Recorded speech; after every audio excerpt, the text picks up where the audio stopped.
So these are methi, and it's soaked in water to grow, and it's not in soil. So that's super cool about this.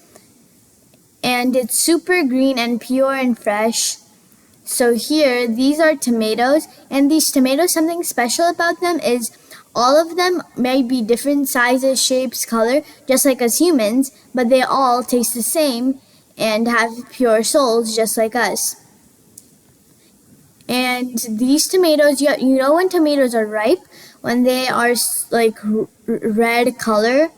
So these, all of them that are picking up are red.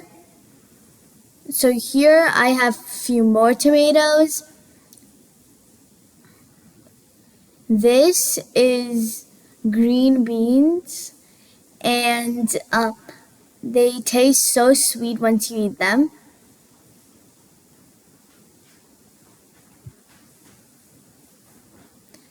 Here there are long beans. I just eat them fresh. And these are all of the vegetables and fruits that I've harvested today. And they look so amazing. Bye.